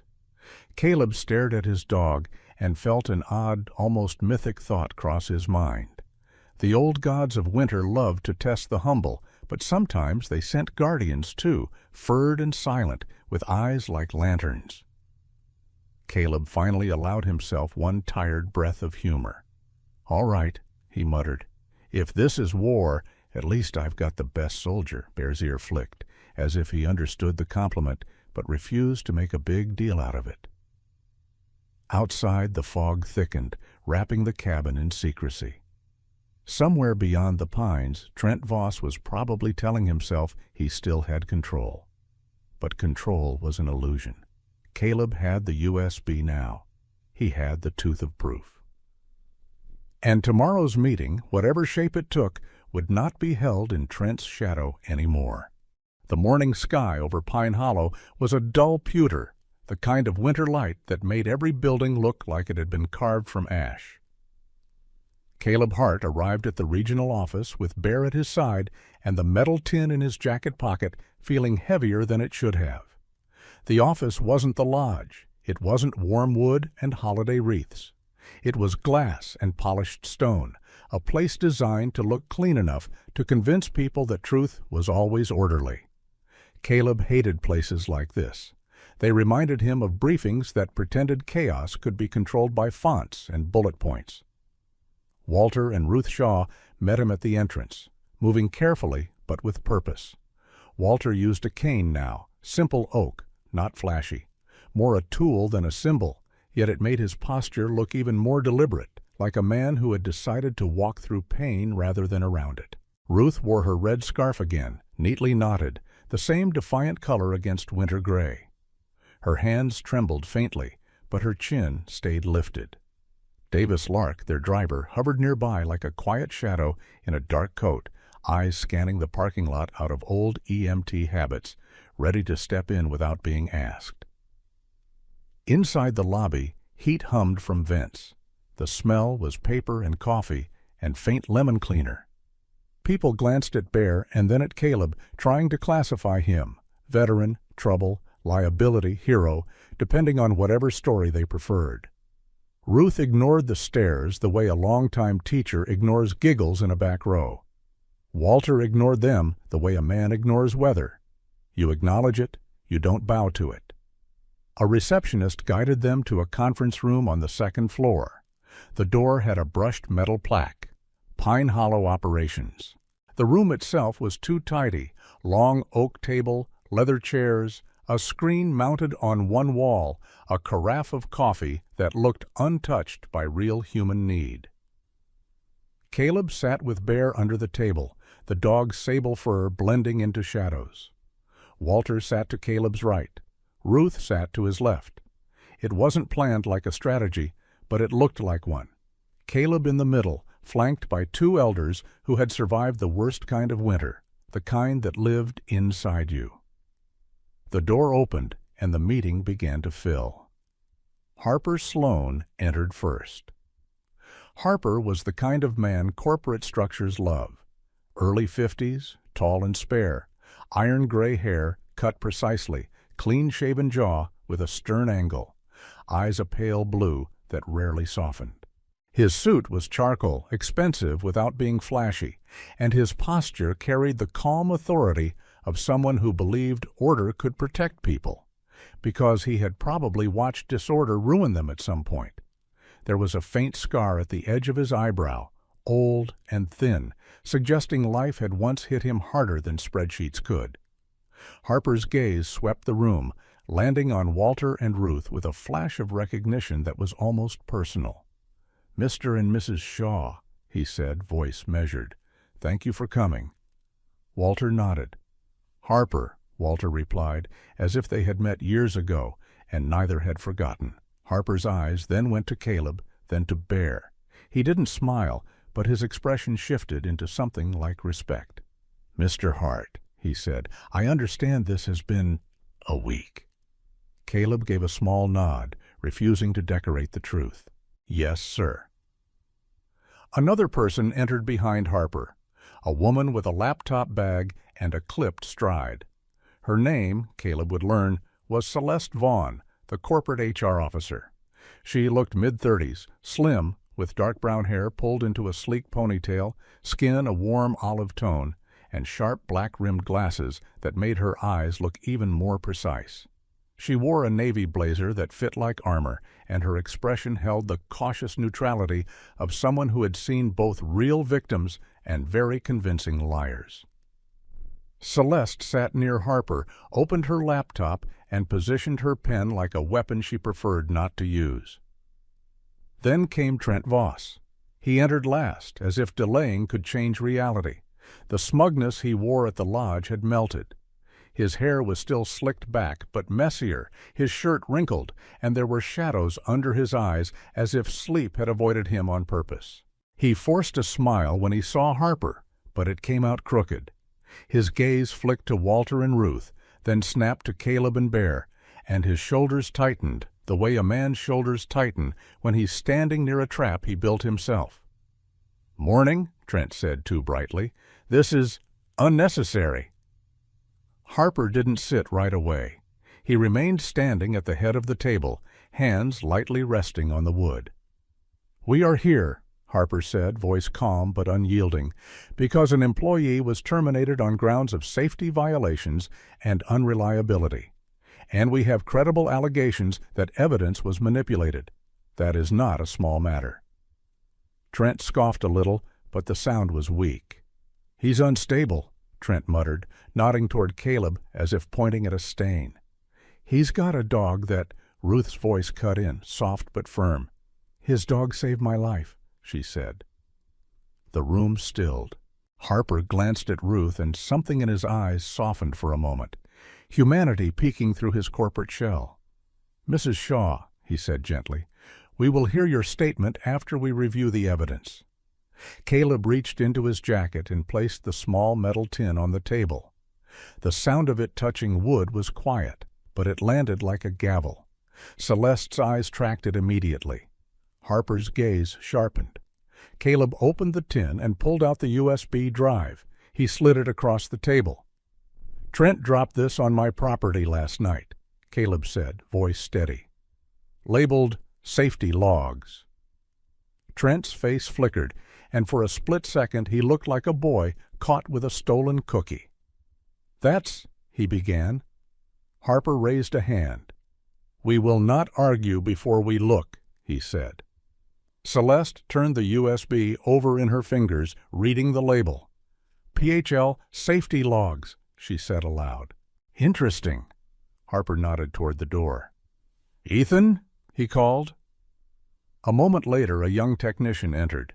Ethan Brooks looked late 20s, lean with sandy hair that refused to stay combed, and a face marked by the kind of nervous intelligence that lives behind late-night screens. His eyes were pale blue and slightly magnified by thin-framed glasses. He wore a simple sweater and slacks, no tie, and his hands were steady in the way of someone who trusted machines more than people. Ethan offered a polite nod to Harper and an awkward nod to everyone else. "You asked for a forensic check," he said. "I brought what I can." Harper gestured to the screen. "Plug it in. We'll start with the files." Ethan connected the USB to the conference room system. The screen flickered to life. A folder opened. "Incident Archive," Ethan read. His eyebrows lifted slightly. "That naming convention isn't standard for our camera system. Someone built this folder manually." Trent shifted in his chair, trying to look bored. Caleb kept his eyes on the screen, his jaw tight. He hated seeing himself on video. It felt like being watched by a stranger who wore your face. Ethan clicked the first file. The kitchen footage played, Caleb chopping, turning pans, moving with practiced efficiency. Then came the glitch, the jump cut, the sudden flare-up of flame. Celeste leaned forward, eyes narrowing, watching not just the image, but the time stamp. Harper watched with a stillness that felt dangerous. Walter watched without blinking, as if he were memorizing each lie. Ruth held her hands together tightly, fingers interlaced, and Caleb noticed her knuckles whitening, the tremor of old storm memories returning. Under the table, Bear's body tensed. The dog lifted his head, ears pricked, eyes fixed on the screen. Ethan paused the video and opened the file properties. "This file was exported 2 days after the date shown on the timestamp," he said, "which could happen if someone copied it, but the metadata also shows multiple render passes." He clicked another file. "Here too, and here." Celeste's pen stopped moving. "Render passes?" she asked. Ethan nodded, warming up as the language became technical. Editing software leaves traces. Different codecs, different compression signatures. These clips were processed more than once. Trent scoffed. "That proves nothing," he said. "We export footage for training all the time." Ethan glanced at Harper, then continued. "There's also a mismatch between camera ID logs and the timestamps displayed. Our system logs show camera 3 was offline that morning due to a router reset." He tapped his laptop, pulling up a log file, but the footage claims to be camera 3 at 9:12 a.m. Harper's eyes narrowed. "So the footage is not only edited," Harper said quietly. "It may not even be from the time it claims." Trent's lips parted, then closed. His hands, resting on the table, began to fidget. Caleb felt a strange satisfaction, not triumphant, but clarifying. Lies were loud until you put them under light. Then they started to sweat. Ethan played the third clip, the audio warped slightly, the room speakers giving a faint hiss. And then Bear reacted. Not with barking, with a thin, strained whine that rose and fell like a warning siren buried deep. Several heads snapped toward the dog. Celeste's eyes widened. Harper's gaze sharpened. Ruth flinched, breath catching, and Caleb saw her shoulders tighten, sound and fear braided together again. Bear's ears were rigid, his eyes locked on the screen with a focus that felt almost accusatory. Caleb leaned down, fingers brushing Bear's neck, grounding both of them. "He hears something," Caleb said quietly. Ethan frowned and rewound 10 seconds. He played the audio again, then again, listening harder. "There is a tone," Ethan said slowly. "High frequency. It's subtle, but it's there." Celeste looked skeptical. "From the kitchen equipment?" she asked. Ethan shook his head. "Not like that. This isn't fan noise. It's a generated sine tone. It sits under the audio bed." Harper's voice hardened. Why would someone embed a tone? Trent laughed. Too loud, too forced. "Conspiracy," he said, spreading his hands. "This is ridiculous." But his eyes were wet with panic now. Ethan's fingers flew over his laptop. "I can isolate it," he offered. He ran a quick filter, and suddenly the room speakers released the tone more clearly, an insect-like, needle-thin sound that made the skin behind Caleb's ears tighten. Bear's body stiffened fully, then he turned his head away from the speaker as if resisting a sting. Ruth's hands flew up to her scarf unconsciously, a small protective gesture. Walter's face darkened with anger, the slow, cold anger of a man who despised cruelty disguised as procedure. Harper's jaw clenched. "Turn it off," Harper snapped. Ethan killed the audio. Silence dropped like a blanket. Trent swallowed audibly. Celeste closed her laptop with a controlled motion that signaled her patience had ended. Harper leaned forward, palms flat on the table. "Mr.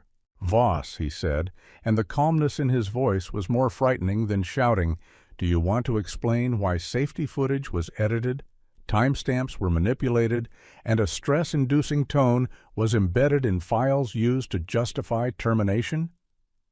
Trent's mouth opened, and for a moment no words came out.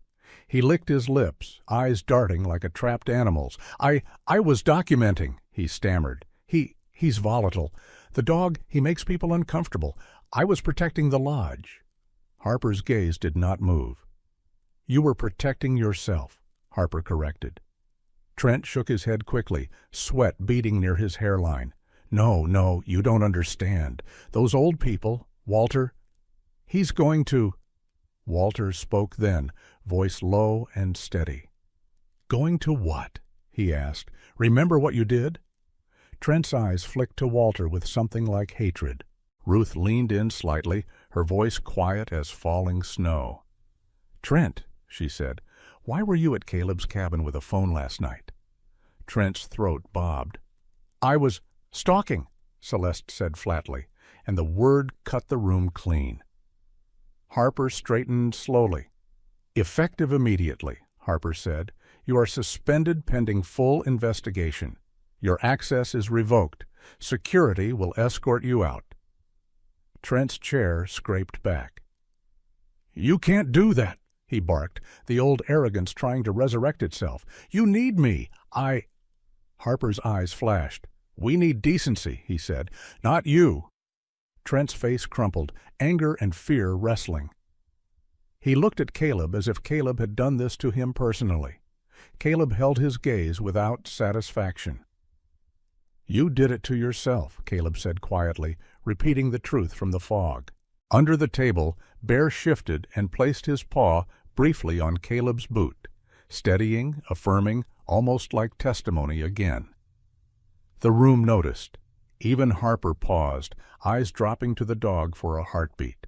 Ruth exhaled shakily. Walter reached across and squeezed Caleb's forearm once, an old man's silent promise. You will not stand alone in this. Celeste opened her laptop again, voice clipped and efficient. We will begin reinstatement review and formal apology process, she said.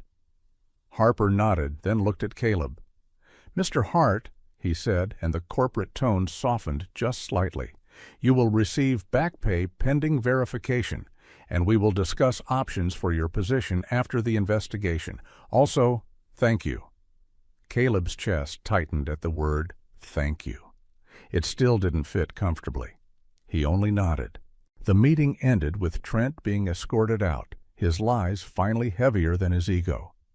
As the door closed, the winter light outside still looked gray.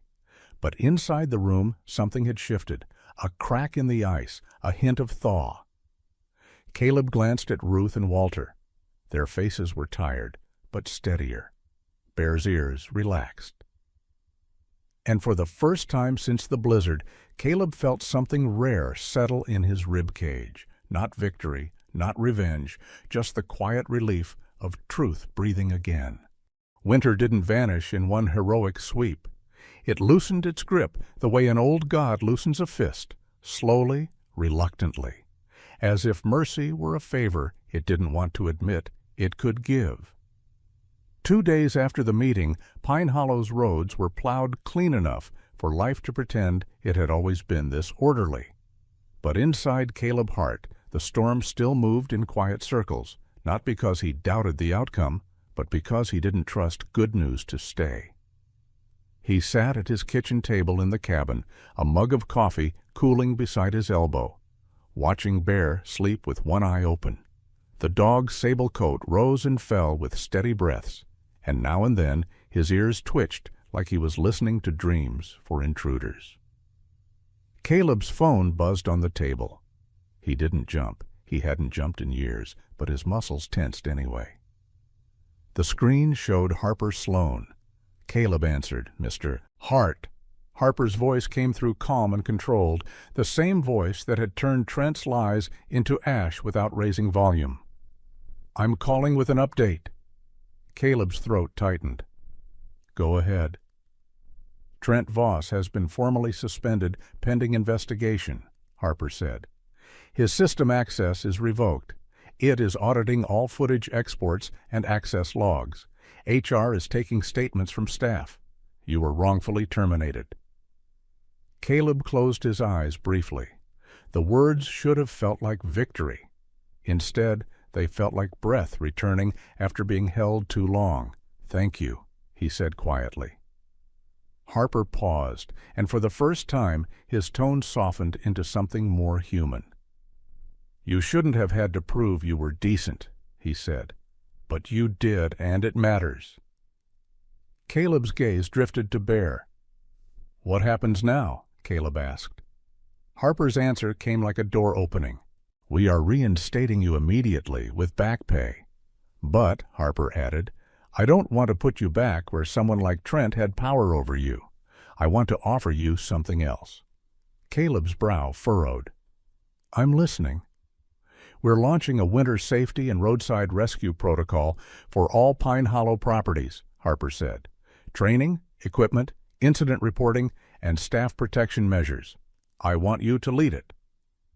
Caleb let out a small, humorless exhale. "Me?" "Yes," Harper replied. "You have the lived experience, you have the discipline, and frankly, you have a partner," he said, and Caleb could almost hear the faint smile in his voice. "Bear." At the sound of his name, Bear's ear flicked, and he lifted his head just enough to confirm he still existed in the world of duty. Caleb stared at the steam rising from his coffee.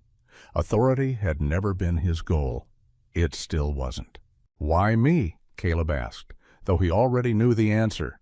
Good men rarely chase power, and that's why power sometimes needs to chase them. Harper didn't hesitate. "Because you stopped in a blizzard," he said. "Because you didn't choose the convenient option." Caleb's jaw tightened. "I'll do it," he said, surprising himself with how quickly it came out. Then he added, "But I have conditions." Harper's voice remained steady. "Name them." Caleb looked out the window at the pines, their dark trunks standing like witnesses. "1," he said, "a formal anti-bullying policy that's not just paper. 2, a confidential reporting line. A zero retaliation clause with real consequences." Harper's response was immediate. "Agreed in principle. HR will draft. I will sign. Next." 2, Caleb continued, "a staff support fund for employees who get targeted. Legal consults, counseling, emergency assistance. People shouldn't lose their livelihoods because someone with a clipboard has a fragile ego." A pause. Then Harper. "That's unusual." "So, is sabotaging footage and stalking an employee's home," Caleb said flatly. Harper exhaled. "Fair," he admitted. "We can allocate. Continue." Caleb's voice softened slightly on the third condition. "A meal program," he said, "for isolated seniors in Pine Hollow during winter. Meal vouchers, weekly deliveries, food and check-ins. People freeze quieter than you think." Harper was silent for a moment, and Caleb wondered if he'd pushed too far. Then Harper spoke, and his voice carried something heavier than corporate approval. "My mother lived alone in a snow town," he said. "I know." "Yes, we'll do it." Caleb's chest tightened again, but this time with something warmer. "Then I accept," Caleb said. "I'll come in tomorrow." Harper's tone returned to professional. "Good. We'll hold a short meeting with HR and operations. I'll send details." When the call ended, Caleb sat still for a long moment, phone in hand, as if listening for the universe to take the offer back. Bear rose and padded over, placing his head against Caleb's thigh. Caleb rested a hand on the dog's neck, feeling the thick fur, the steady warmth. "You hear that?" Caleb murmured. "We're getting promoted." Bear huffed, not impressed, then yawned widely in a way that looked comically judgmental, like he was saying, "I didn't sign up for meetings, I signed up for saving people." Caleb actually laughed then, quiet and surprised, a laugh that tasted like thawing ice. Later that afternoon, Caleb drove into town to meet Walter and Ruth at their home. Their house sat near the lake, modest but cared for, the kind of place that held decades in its wood, holiday wreath hooks by the door, a bench that had been repainted many times, a shovel leaning neatly like a faithful tool. Davis Lark opened the door before Caleb could knock fully. "He's here," Davis called into the house, voice calm. Up close, Davis looked even more like a man built for emergencies. Lean frame, careful movements, eyes that scanned without making it obvious. He wore a thick wool sweater, and smelled faintly of antiseptic, as if his EMT years had branded him permanently. Ruth appeared behind him, wrapped in a cardigan, hair neatly brushed. In the warm indoor light, she looked less fragile, more like the teacher she'd hinted at being, someone who had held rooms full of restless souls and guided them toward better versions of themselves. Walter sat in an armchair near the fireplace with his cane propped beside him. His knee was still wrapped, but his gaze was sharp, alert. "Caleb," Walter said, and his voice carried relief disguised as formality. Bear trotted in and made a beeline for Ruth, nudging her hand like a ritual greeting. Ruth's eyes shimmered. "My brave boy," she whispered, stroking his head. Caleb sat opposite Walter, hands loosely clasped. "Harper called," Caleb said. Walter's eyebrows lifted. "And?" Caleb hesitated, as if saying it out loud would make it real. "Trent is suspended and under investigation," Caleb said. "They reinstated me, and Harper offered me a role, winter safety and rescue program lead for the whole system." Ruth's hand flew to her mouth, and a soft sound escaped her, half laugh, half sob. Walter's face softened, and then he did something rare. He smiled. It wasn't big, it wasn't flashy. It was a small, honest crack in an old man's armor, the kind of smile that says, "I've seen too much darkness, but I still recognize light when it shows up." "Good," Walter said simply. Ruth blinked hard, tears spilling now, but they looked different from the tears of the blizzard. These were warmer, almost relieved. "I kept thinking," she confessed, voice trembling, "that the storm always wins, that if something good happens, something cruel follows to balance it.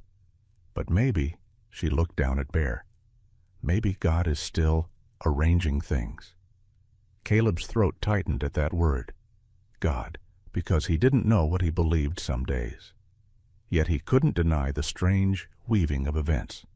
A blizzard, a crash, a rescue, an injustice exposed, and now an offer that could turn pain into protection for others.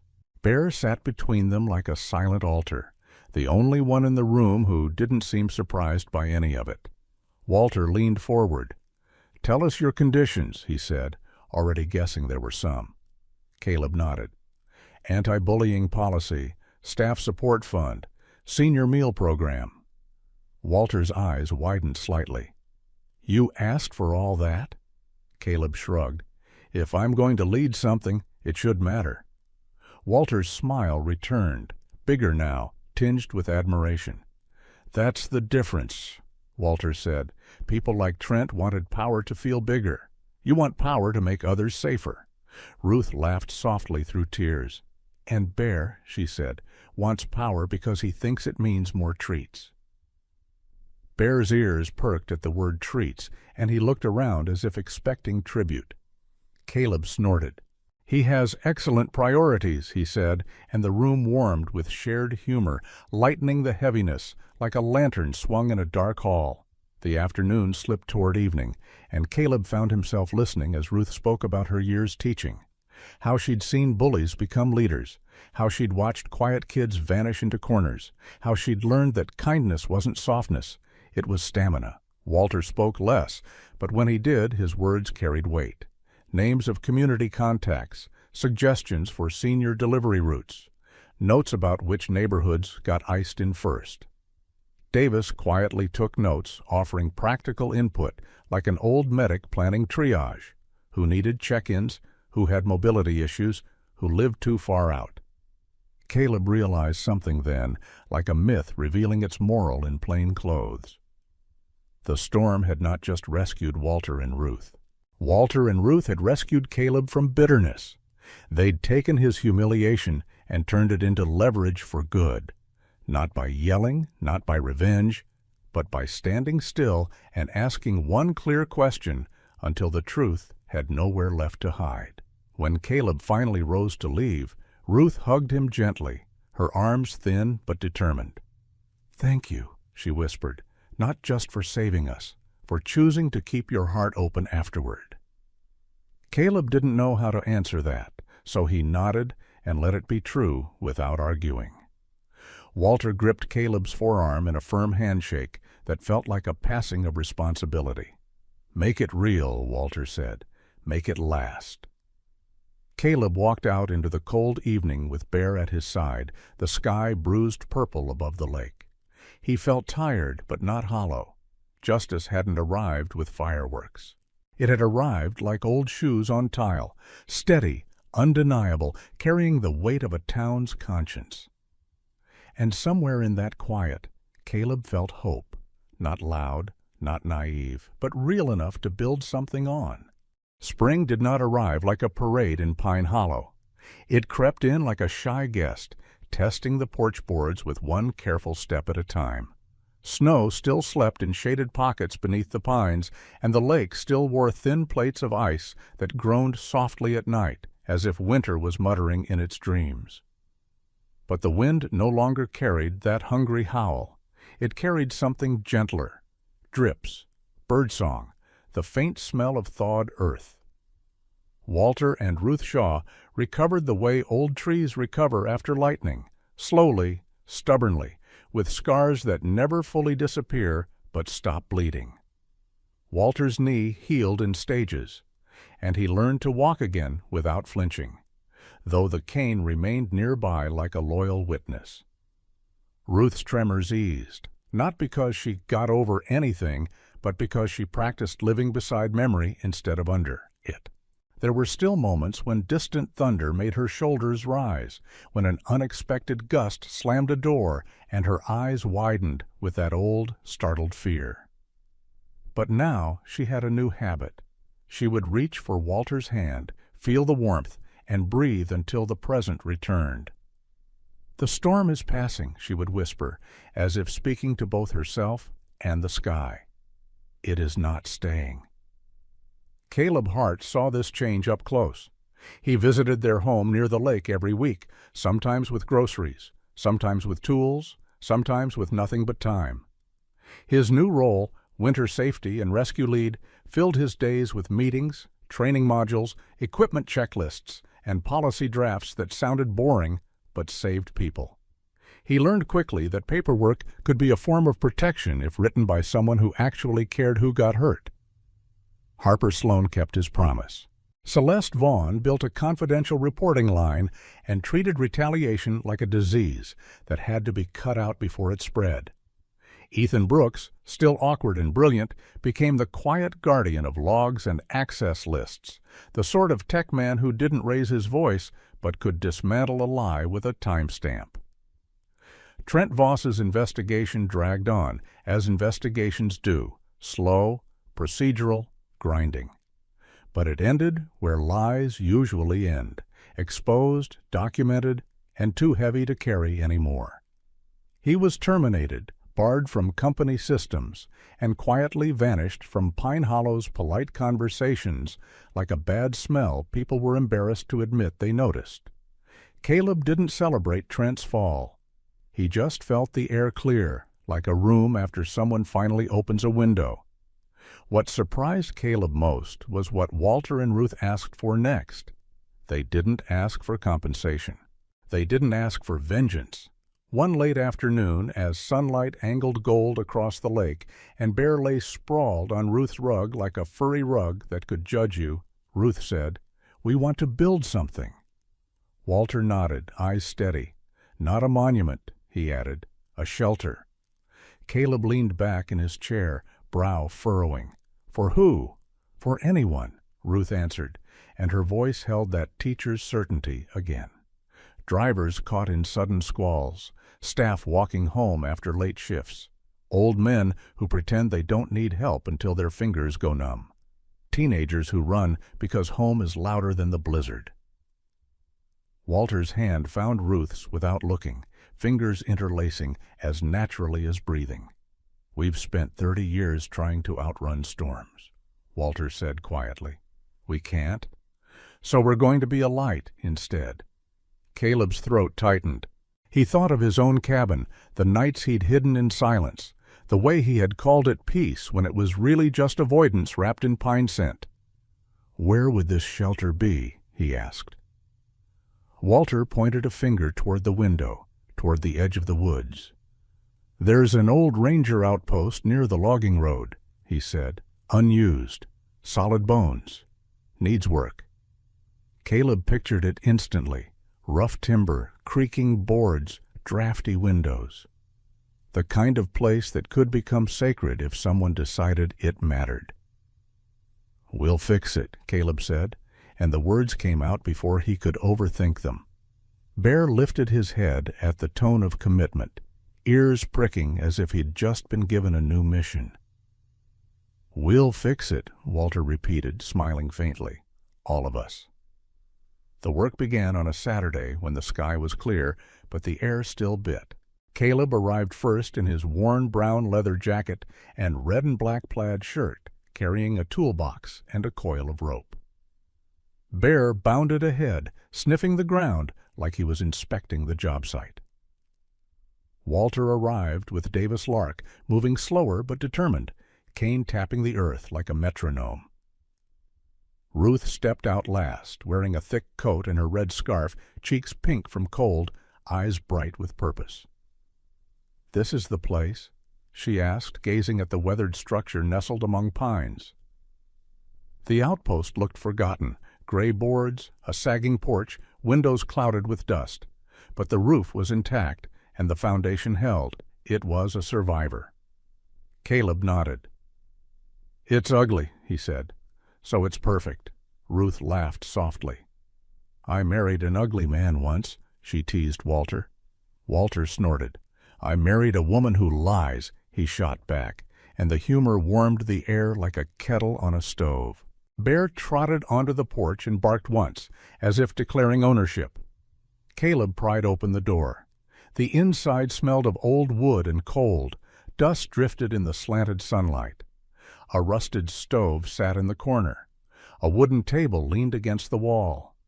There were old hooks for coats, a broken shelf, and a faded poster about winter safety still pinned near the doorway like a prophecy waiting to be fulfilled.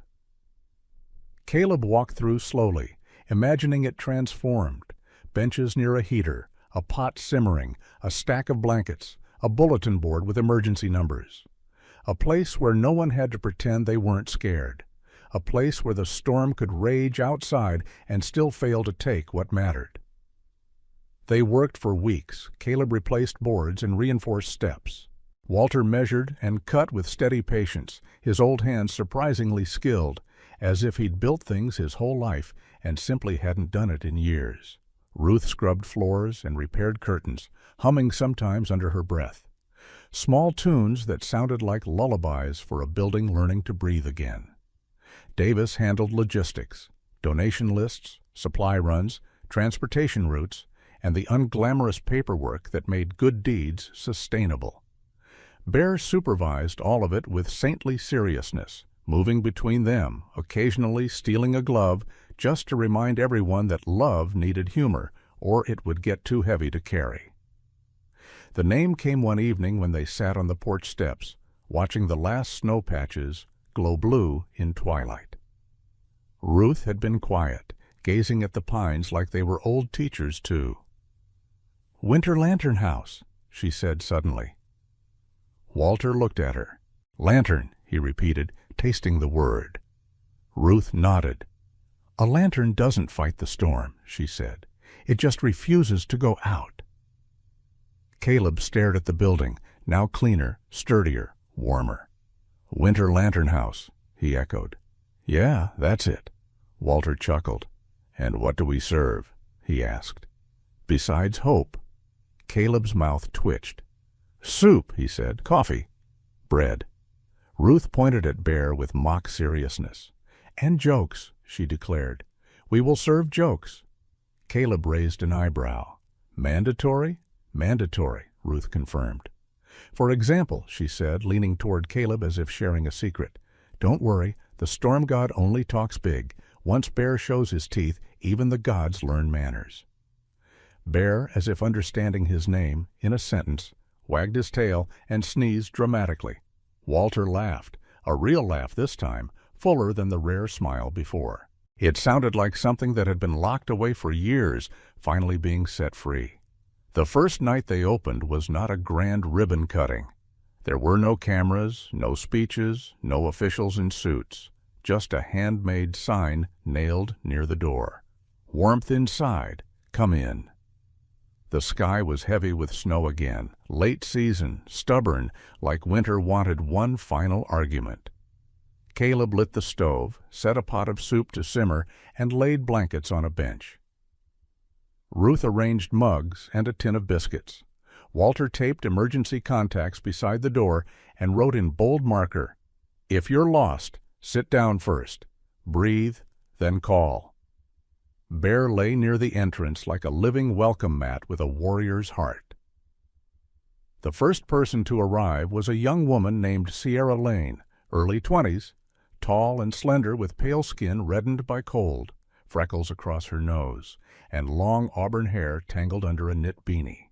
Her eyes were wide with that particular fear that comes from being stranded, not just physically, but emotionally, like she had been carrying too much alone for too long. She wore a cheap parka that didn't block wind well and gloves that had holes at the fingertips. She hesitated in the doorway, embarrassed, as if entering warmth required permission. Ruth stepped forward with gentle authority. "Come in, honey," she said. "No one earns soup. Soup is a human right." Sierra's shoulders sagged with relief. She glanced at Bear, and Bear lifted his head, eyes soft, tail thumping slowly. Sierra managed a weak smile. "Is he friendly?" she asked, Caleb deadpanned. "Only to good people. So you're in trouble if you're secretly a villain." Sierra laughed, a small surprise sound. The laugh cracked something open in her chest, and her eyes filled with tears she tried to blink away. Walter handed her a mug of coffee with steady hands. "Drink," he said. "Then talk if you want, or don't. Either way, you're safe." Sierra sat.